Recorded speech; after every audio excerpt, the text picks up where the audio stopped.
أعوذ بالله من الشيطان الرجيم. بسم الله الرحمن الرحيم. صلوات الله وملائكته وأنبيائه ورسله وخمنة عرشه وجميع خلقه على سيدنا ونبينا وحبيبنا وسيدنا مولانا محمد صلى الله عليه وسلم وآله وعليه السلام ورحمة الله وبركاته. Assalamualaikum warahmatullahi wabarakatuh.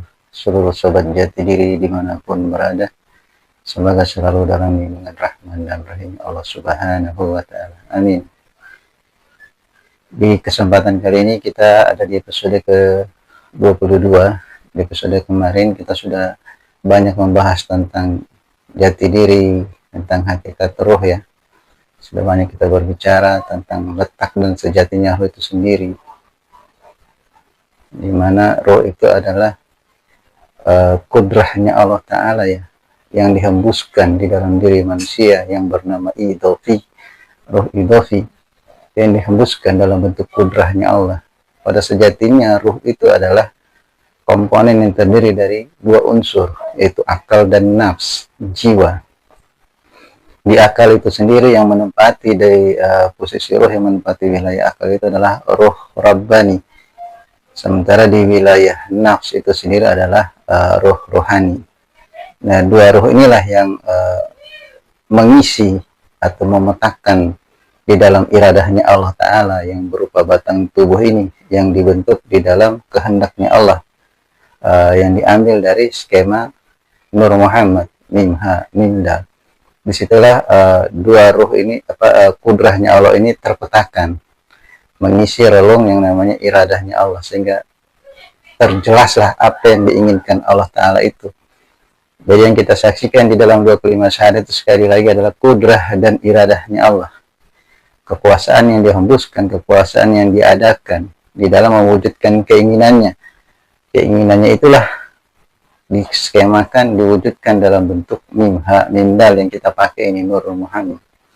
Jadi sejatinya kita menyaksikan hal itu. Ini terus kita ulang-ulang demi harapan bahwa kita menyadari ketinggian yang Allah hadirkan di dalam diri kita. Kemuliaan yang Allah telah wujudkan di dalam penciptaan kita sebagai manusia. Kita dipilih Allah Ta'ala turun di alam ini sebagai manusia. Itu nikmat yang luar biasa, yang tidak bisa kita bantah, yang nanti akan ditagih sama Allah Ta'ala di dalam surat Ar-Rahman. Nikmat aku mana yang engkau ingkari? Nikmat inilah yang Allah akan tagih nanti, bahwa kita sudah ditinggikan dari seluruh makhluk yang pernah Dia cipta, termasuk malaikat sekalipun. Dia sudah berkehendak mentasbihkan dirinya berupa kudrah dan iradahnya sebagai afal Dia di alam semesta ini. Itu yang membuat manusia itu mempunyai kedudukan yang sangat tinggi, yang sangat mulia, yang seyogyanya kita benar-benar memahami itu, menghargai diri kita sebagai manusia. Jangan kita arahkan manusia ini ke fitrah yang lain. Jadikan diri kita ini sebagai fitrah manusia yang utuh, yang ada sejatinya di wilayah aziz, bukan di wilayah muktasyif. Ini kalau wilayah muktasyif itu hanya wilayah alam-alam bawah, alam-alam yang bersifat hewani. Karena pola pikir hewan itu hanya berkisar di keinginan sama syahwat. Itulah yang hakikatnya alam bawah, alam-alam muktasyif. Kalau kita berbuat atau berjalan di alam ini dengan pola-pola alam bawah, ya kita masih terperangkap di wilayah-wilayah muktasyif. Tidak ubahnya kita berkarakter seperti sejatinya hewan. Padahal hakikatnya kita itu adalah manusia yang mempunyai ketinggian dan kesempurnaan yang luar biasa, sampai Allah sendiri sudah meninggikan dari makhluk lain. Ini yang sering akan saya terus ingatkan kita kepada hakikat diri, supaya kita jadi hamba yang bersyukur. Dijadikan manusia aja itu udah luar biasa nikmatnya. Nggak kebayang kita turun di alam ini sebagai hewan. Nggak kebayang. Alhamdulillah kita sebagai manusia, sehingga walaupun sepahit apapun kehidupan yang menurut kita di hidup ini tidak sesuai maunya kita, pahit istilah bahasanya, tapi pada hakikatnya kita adalah manusia yang sudah Allah tinggikan, sudah Allah lebihkan derajatnya. Jangan hal yang kecil menutupi anugerah Allah yang besar. Hal-hal dunia ini hal-hal yang kecil sebenarnya, cuma dibesarkan, sehingga saking dibesar-besarkan sehingga menutup nikmat yang sejatinya Allah kasih, yang luar biasa besarnya itu sebagai manusia. Dia tidak menyadari itu. Dia menutupi semua kemuliaan yang Allah kasih ke dia sebagai manusia itu dengan keinginan yang ada di wilayah muktasib, hanya keinginan wilayah alam bawah dan alam syahwat. Dikala itu dia tidak tercapai, dia vonislah hidup ini tidak ada gunanya, tidak ada nilainya, tidak ada artinya. Padahal dia dengan dirinya sebagai manusia itu luar biasa, itu nikmat yang luar biasa. Sekali lagi aku bilang itu nikmat yang luar biasa. Sehingga Allah akan mentagih, mempertanyakan apa yang kita ingkari dari itu. Nikmat aku mana yang engkau ingkari? Pada sejatinya nikmat manusia itulah yang sejatinya nikmat. Kita jadi manusia aja itu luar biasa. Yang dituntut Allah Ta'ala itu ya kesadaran kita akan manusia. Ini yang coba kita ulang-ulang, yang coba kita latih terus menerus. Inilah pola perjalanan, inilah pola hidup. Inilah yang dicari dalam hidup. Jangan sampai dikala kita selesai dalam hidup ini, ya kita tidak mengerti hidup kalau kita hanya terpaku pada perjalanan jasad toh. Kadang hal-hal kalau di sebelah itu ya, di alam-alam yang kayak alam barzah atau alam-alam akhirat, di sebelah itu hal yang menurut kita sepele di dunia ini, yang menurut kita sepele lah, hal-hal kecil, justru di akhirat itu akan menjadi hal yang paling besar. Begitu pula sebaliknya, jika hal-hal yang besar menurut kita di dunia ini yang sangat kita perjuangkan, sangat kita inginkan, ternyata di akhir itu hal-hal yang kecil, yang tidak ada nilainya. Maksudnya gimana? Contohnya kita berjuang di alam ini mencapai puncak-puncak keinginan yang menurut kita itulah tujuan hidup.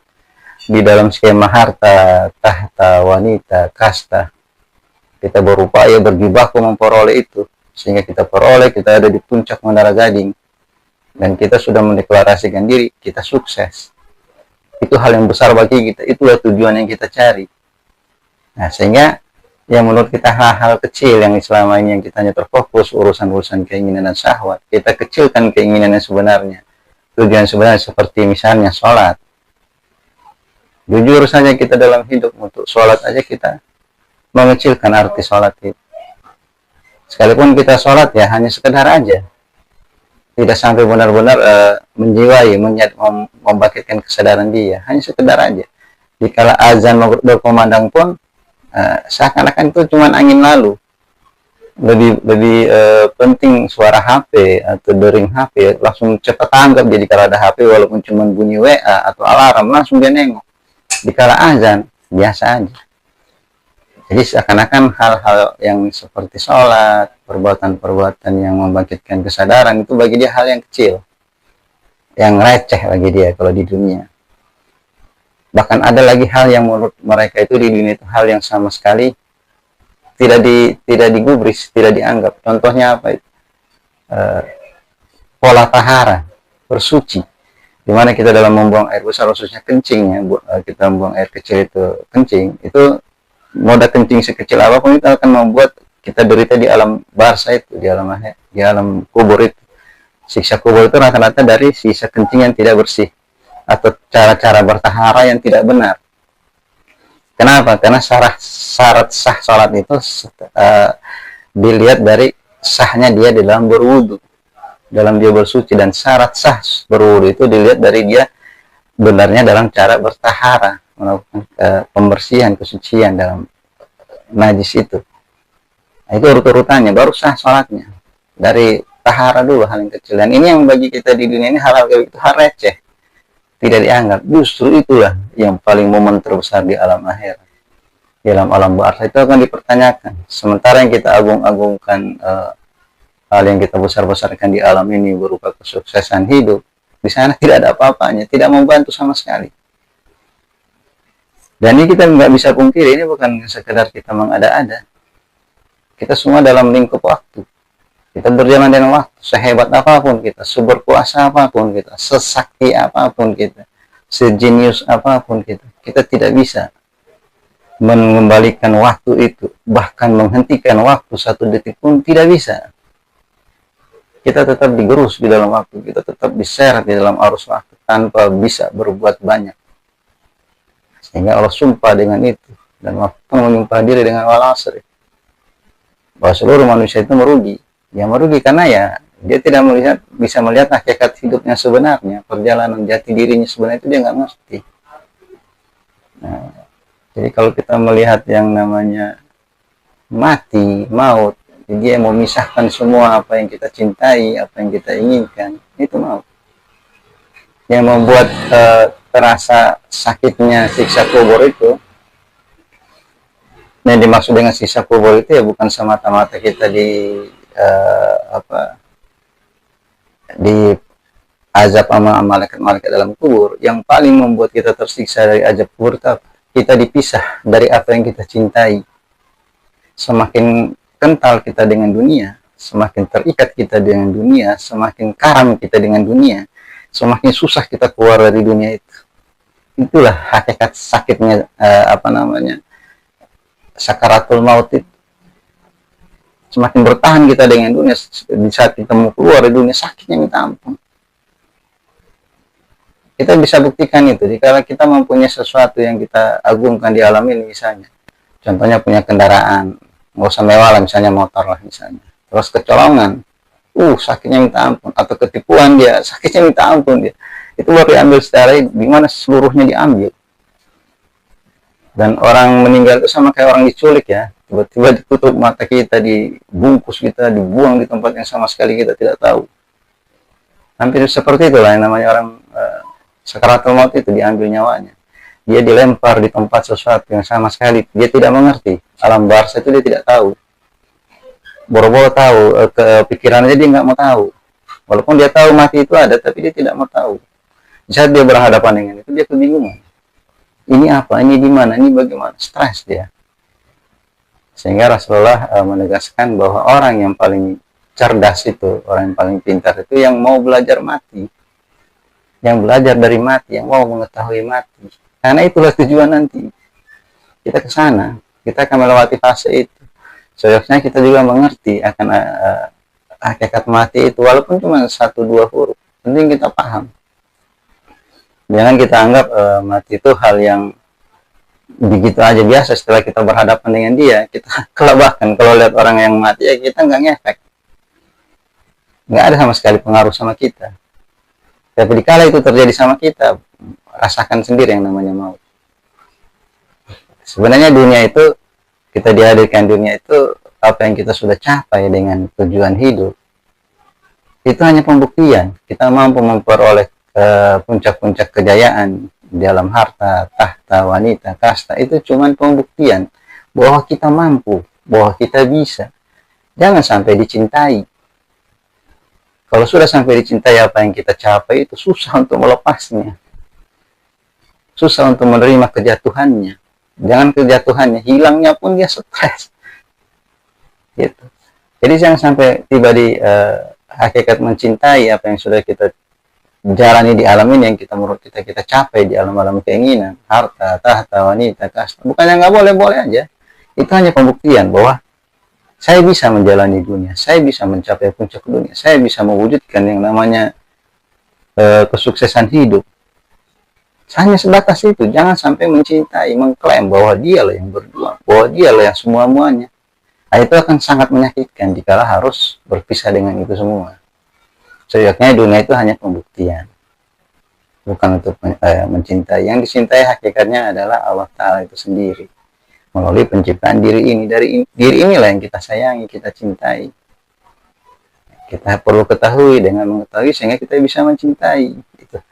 Jadi jangan kita sepelekan perjalanan hidup itu, karena sekali kita hidup selamanya. Tidak ada namanya sebenarnya kita mati itu bukan akhir. Justru itu awal.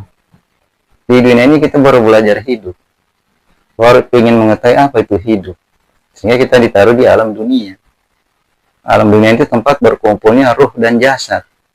Kalau di alam ruh, tanpa kehadiran jasad, emang hidup, tapi tidak ada pengetahuan, karena tidak terkonek dengan jasad. Iradahnya Allah, setelah disatukan kudrat dan iradahnya, baru mengerti apa yang dimaksud tujuan hidup itu. Setelah ada di iradah ini, di batang tubuh, itulah ditempatkan di dunia. Itulah hakikat kita hidup. Nah, jadi seyogyanya hidup itu adalah pencarian ya, perjalanan diri, kesaksian akan apa yang Allah kehendaki di dalam kehendaknya, itu berupa kudrah dan iradahnya. Itu sebenarnya yang kita cari. Jadi jangan dibalik. Dunia itu pada hakikatnya hanyalah pembuktian, kesaksian. Kesaksian itu pembuktian. Kita jangan keluar dari koridor kesaksian. Apapun yang kita jalani itu lingkupnya adalah kesaksian. Kalau sudah mencapai kecintaan, waduh, bahaya berat. Kita susah berpisah dari apa yang sudah kita gapai, yang sudah kita capai. Kita belum mati aja, misalnya kita kaya raya terus kita bangkrut miskin, kita belum bisa terima, yang ada stres.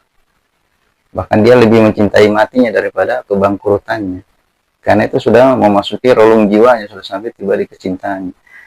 Lebih gede kecintaan dia akan dunianya daripada kesadaran dia akan hidupnya, sehingga di situ yang membuat dia kelabakan dalam hidup ini. Jadi seyogyanya kita menjalani hidup harus paham, mati pun harus kita tahu, kita akan hidup nanti di sana. Kita akan masuk alam-alam kematian, alam-alam barzah. Harus paham ilmu itu, harus mengerti perjalanan rohani ke sana. Bayangin, kita hanya ada di lingkup 2x1 di dalam tanah, dan tidak bisa berbuat banyak di situ.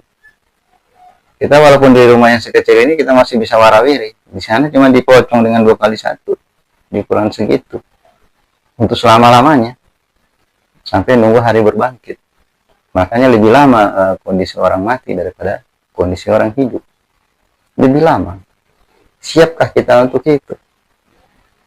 Kita lewat kuburan aja kita ketakutan, bagaimana kita berada di kuburan itu, di dalam tanah yang becek, hitam dan bau itu, yang kalau kita lewat kita sering menutup hidung, keinjak becek kita cuci kaki, suatu saat kita akan berbaring di situ, tanpa penerangan, tanpa fasilitas, sedikit pun tanpa bayangan. Nah, kalau kita tidak mau cari tahu dalam hidup ini, ya di sana kita terima ya begitu, gelap semua-muanya. Makanya dalam hidup ini kita coba mencari. Jadi dalam dunia ini sebenarnya sudah kumpulan dari semua-muanya. Yang dibilang alam barzah ada, alam malakut ada, alam lahut ada, alam nasut ada. Itu ada semua, alam jabarut, surga, neraka, lauh mahfuz, sidratil muntaha, apa semua dibicarakan di alam-alam ketuhanan itu yang begitu banyaknya, itu tersaksikan di dunia ini. Kita bisa saksikan, itu bisa disaksikan dengan syarat kesadaran itu hadir. Yang dibilang kesadaran itulah ilmal yakin, ainal yakin, hakul yakin. Dia berjalan di pola itu yang dibilang kesadaran, yang sudah kita bahas di episode-episode yang kemarin, bagaimana yang namanya hakikat kesadaran itu. Nah, jadi kalau kita mau berbicara akhirat atau bicara alam barzah, sebenarnya kita sudah jalani di alam ini, di alam dunia. Karena kita nggak sadar, kita teralih sama pola keinginan, akal dan pikiran kita, energi kita hanya habis bagaimana kita mewujudkan keinginan itu. Bagaimana kita menggapai yang menurut kita cita-cita hidup. Padahal itu hanya bayangan, setelah kita gapai hilang, kan habis. Contohnya, kita menjadi presiden. Setelah dia jadi presiden dengan susah payah dia menggapai itu, hanya dibatasi waktu kan, 5 tahun. Setelah 5 tahun, paling banter sekarang cuma 2 periode 10 tahun. Jadi kalau umurnya masih bisa mengikuti. Kalau enggak, setelah presiden, apa yang dicari? Kan bayangan hilang begitu saja. Dia melupakan proses, dia melupakan kesadaran, dia melupakan jati dirinya. Dia hanya terfokus pada tujuan hidup yang menurut dia itu tujuan. Dalam pola keinginan itu, sering kali dia tanpa sadar dipecundangi oleh 4 berhala ini yang ada di wilayah Mutasyir, Lata, Uzza, Manat, Suba. Sama sekali dia tidak mengerti perjalanan dirinya itu harus bagaimana. Padahal dia butuh keseimbangan, dia harus menyadari bahwa dia ini tersusun dari 2 komponen, kudrah dan iradahnya Allah, roh, nas, dan juga batang tubuh. Dia butuh keseimbangan antara jasad sama rohaninya. Dia harus mengetahui keberadaan rohani ini di mana. Dia harus paham sehingga nyala dia. Bagaimana cara dia mengkoneksikan roh itu sehingga nyala di dalam tubuh ini. Sehingga tubuh kita ini utuh sebagai ruh dan jasadnya Allah Ta'ala, sebagai kudrat dan iradahnya. Utuh, nyala. Bagaimana caranya? Di sini saklar itu. Kayak lampu itu kita saklar, ceklek, nyala. Di sini kita menyalakan. Di zauk, rasa. Nyala, ku terima. Yang sudah saya bahas di episode yang kemarin tentang bagaimana menghidupkan ini kesadaran. Setelah hidup dia nyala dia semua itu, rohani itu kontak semua. Nah, ada yang mau ada beberapa macam cara pola yang orang berinteraksi dengan ruhaninya. Padahal pada hakikatnya untuk berinteraksi dengan ruhani itu yang kita butuh itu adalah kesadaran. Bagaimana kita mengkonekkan kesadaran itu sehingga tersalur dia, hidup seluruh itu jaringan ruh yang ada dalam diri sini, kontaknya itu di sini, sumbernya itu di sini, sehingga Allah tunjuk aku lebih dekat dari urat leher di sini. Sekarang kita connect, kita nyala semua itu rohani yang di dalam tubuh, ruh idofi yang di dalamnya ada ruh rabbani dan ruhani. Terus dalam rohani itu yang terdiri dari amar Allah, mulhima, mutmainah. Di dalam jasmani juga ada yang namanya ruh rohani. Terus di dalam nurani kita sendiri, di dalam nurani itu cahaya ain yang dalam diri kita. Di dalam wilayah kolbu itu ada yang namanya mutmainah. Itulah ruh nurani, dia nyala semua. Terus ruh kudus, di wilayah ruh kudus itu di antara ketenangan dan penyerahan diri. Dia dalam perjalanan menuju ketuhanannya. Setelah dia tenang, dia mencapai hakikat hidup, keyakinan yang utuh, dia tenang sehingga dia berjalan, dia berserah ke Tuhan. Itulah ruh kudus yang menerangi perjalanan itu dalam berserah di hadapan Allah. Nah, setelah dia tiba di keridhaan Allah, di maradiyah, turun keridhaan Allah, itu dia hiduplah yang namanya ruh rahmani, sehingga dia berjalan terus. Kalau ruh jasmani dan di dalam ruh jasmani itu dia berkolaborasi juga dengan ruh nabati, ruh rawani yang menempati jasad ini. Secara kulit luar itu ruh jasmani, ruh nabati sama ruh rawani. Kalau menempati sifat atau yang ada di dalam batang tubuh ini, yaitu namanya ruh ruhani yang terdiri dari amarah, lawama, mulhima, mutmainah. Nah, di wilayah ini wilayah ruh manusia ya, masuk wilayah manusia. Kalau dia sudah masuk di wilayah ketuhanan, dia akan berkisah di perjalanan Allah Ta'ala, ruh di Rodiyah, Maradiyah, Kamil. Itu wilayah ruh kudus, ruh rahmani. Itu diperjalankan dengan itu, sehingga dia kembali ke asalnya. Dia mampu kembali ke wilayah ini. Nur Muhammad, ini sejatinya induk dari ruh. Nur Muhammad itu induk dari segala ruh yang Allah hembuskan. Dari sini dia dihembuskan, dia keluar. Yang dinamakan ruh idofi itu. Dia berasal dari sini, sehingga ini yang perlu kita cari. Kita keluar dari mana? Dari induk ruh ini, Nur Muhammad ini. Kalau mau lihat sejati penempatan ruh di dalam skema Nur Muhammad itu induknya, itu dalam sholat. Nah, dalam berdiri dia itu dalam bentuk Ahmad, di dalam ruku dia dalam bentuk mimha, mimdal. Itu induknya ruh. Kita bisa melihat bagaimana posisi ruh itu berdiri dalam dia menyala ya, dia mewujudkan dirinya dalam posisi berdiri.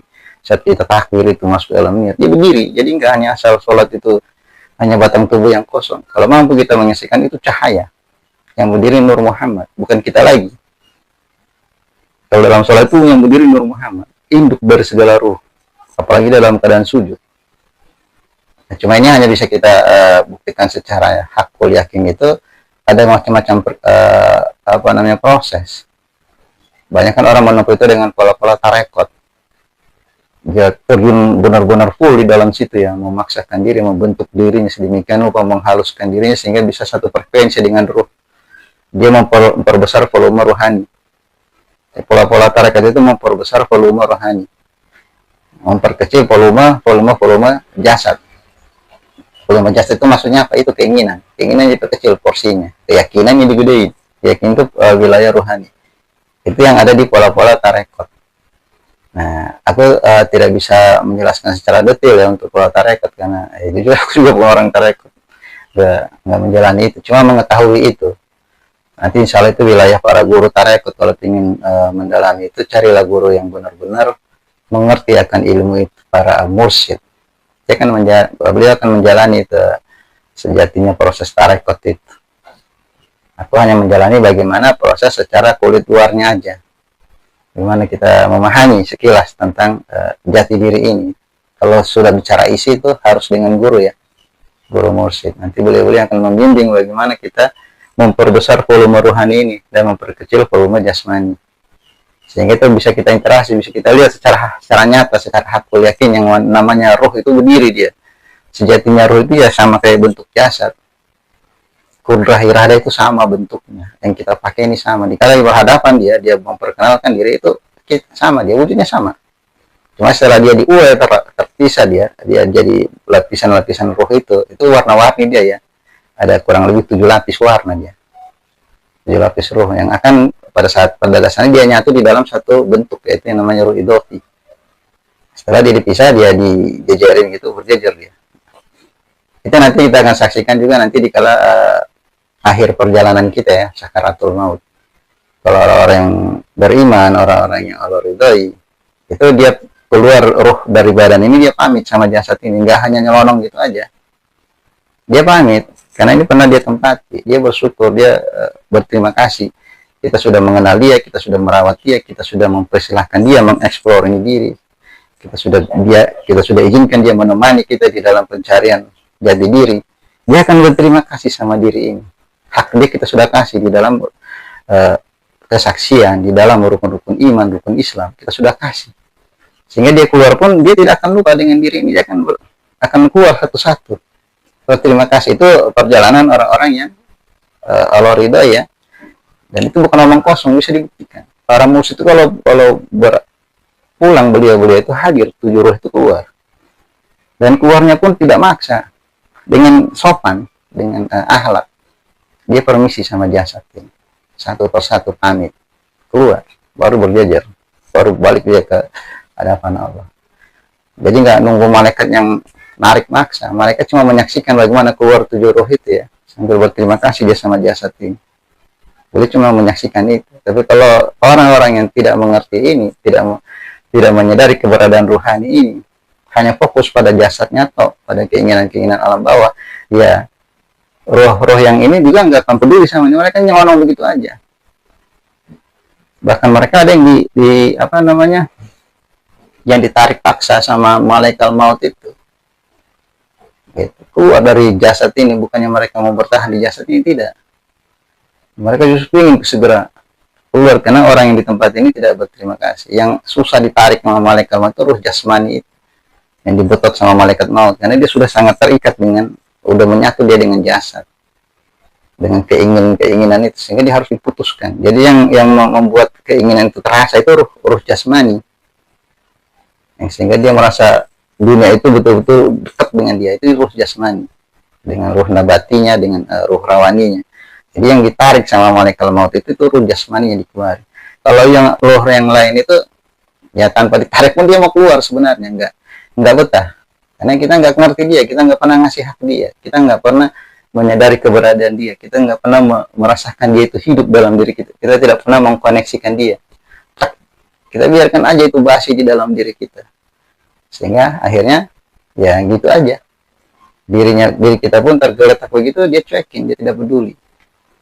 Nauzubillah min dzalik ya, jangan sampai seperti itu. Nah ini ya, kita di sini berbicara semata-mata, saya tidak menggurui di sini, mohon maaf, saya hanya sekedar ingin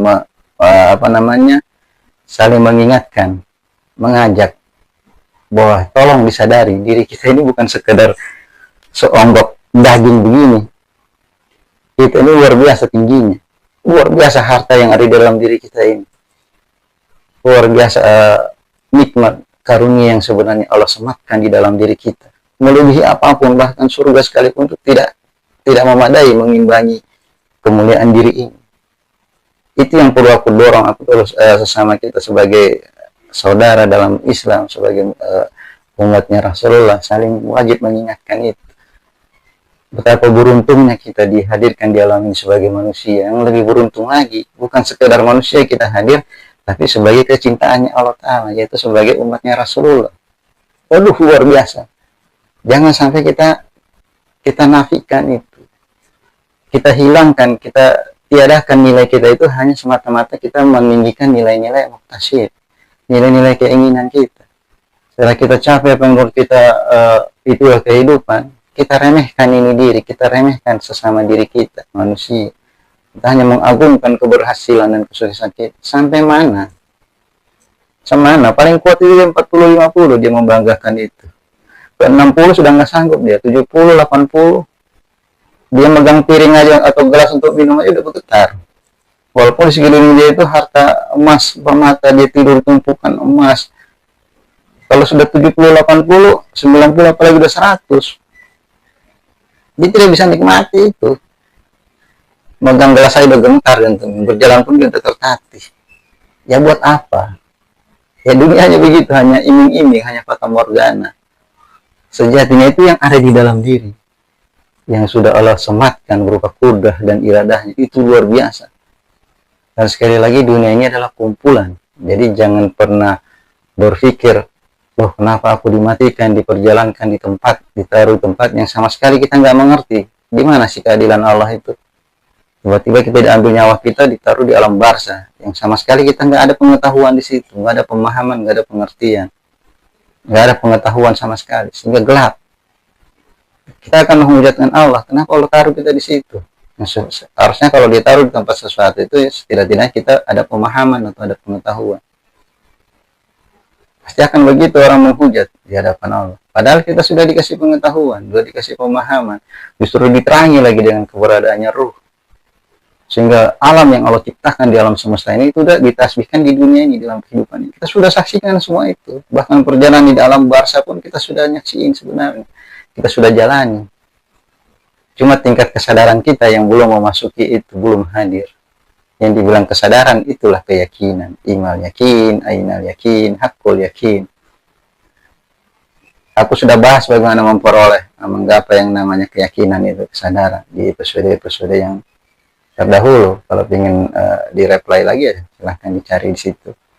Nah, demikian sekiranya kita lebih berkali-kali saya menitik beratkan, kita lebih banyak bersyukur, jangan banyak mengeluh, jangan banyak menuntut.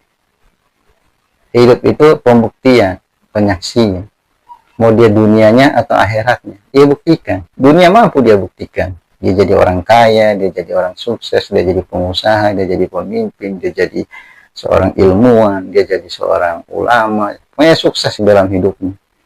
Keinginan hidupnya dia bisa wujudkan. Kenapa akhiratnya nggak bisa? Kan nggak logis.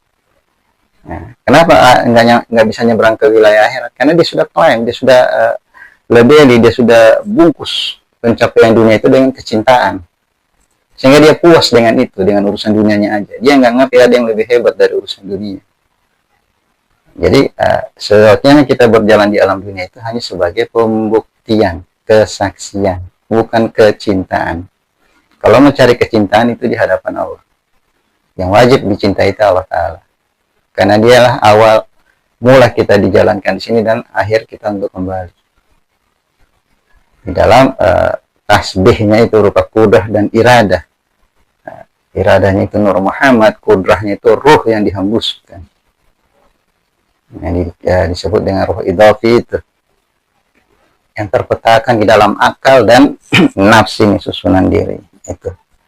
Jadi sekali lagi tidak ada habis-habisnya saya mengulang dan terus mengulang sekedar dengan maksud mengingatkan betapa tingginya kita sebagai manusia.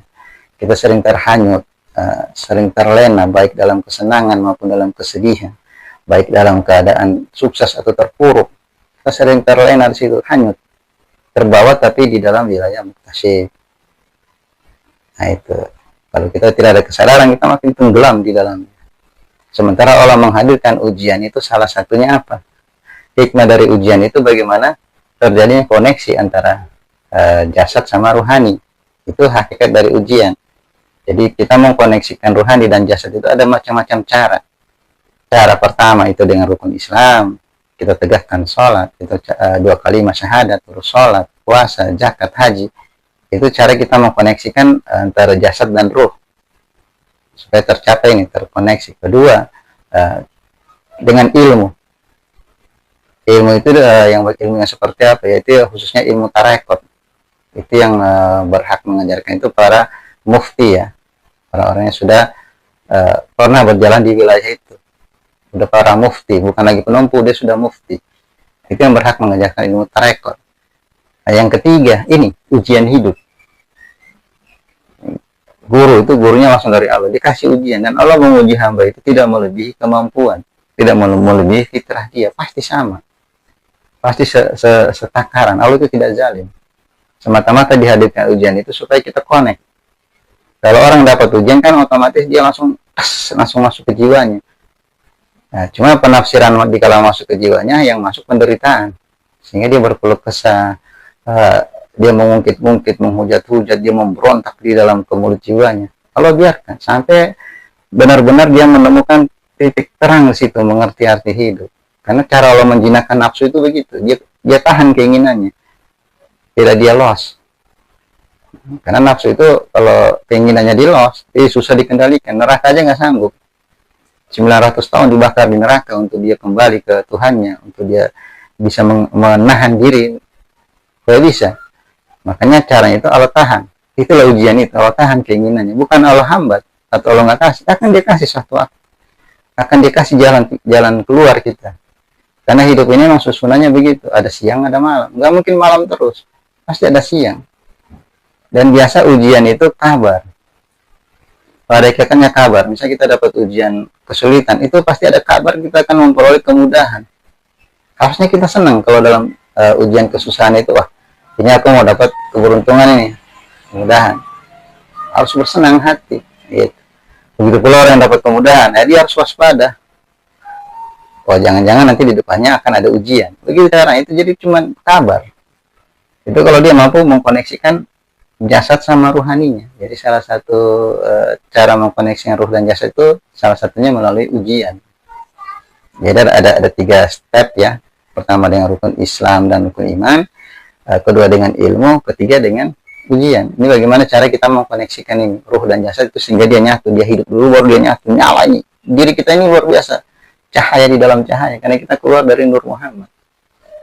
Yang dibiaskan jadi alam semesta, kita khusus keluar dari sini dengan hembusan langsung, sehingga cahaya kita lebih full daripada alam semesta. Bahkan malaikat pun kalah, padahal dia sejatinya dari cahaya, tapi lebih bercahaya kita.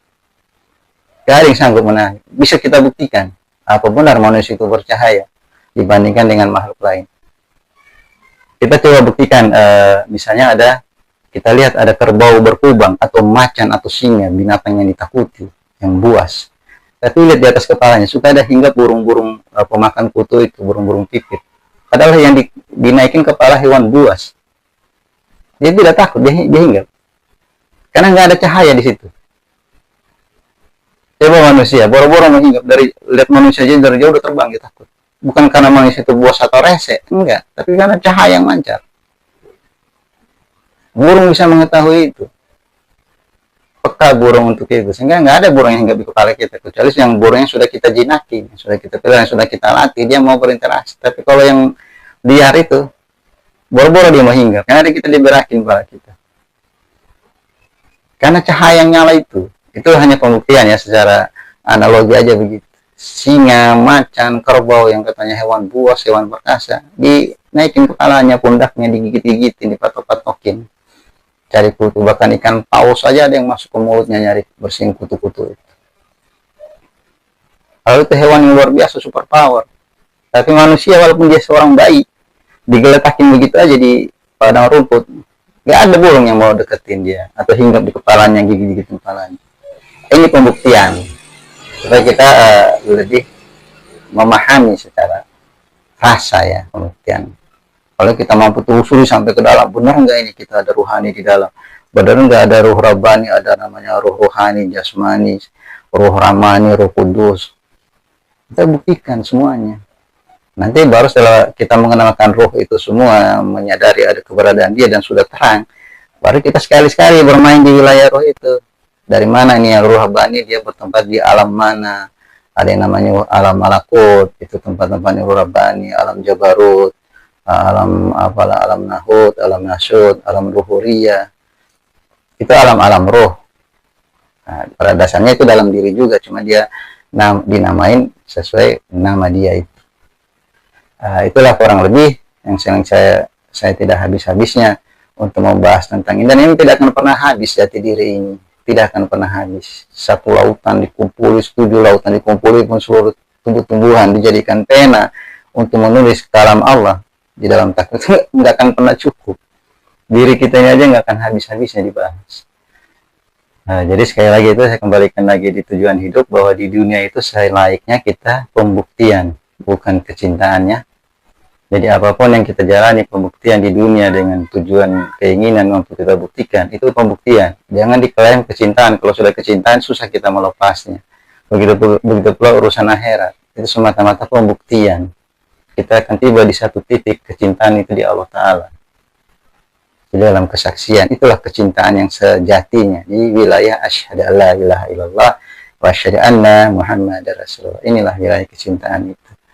Kita masuk dari sini, kita diadakan, dari sini pun kita akan kembali. Di sini kita awal dan di sini kita akhir. Allah sendiri itu tidak batasan, tidak ada batas. Dia tidak berawal dan tidak berakhir.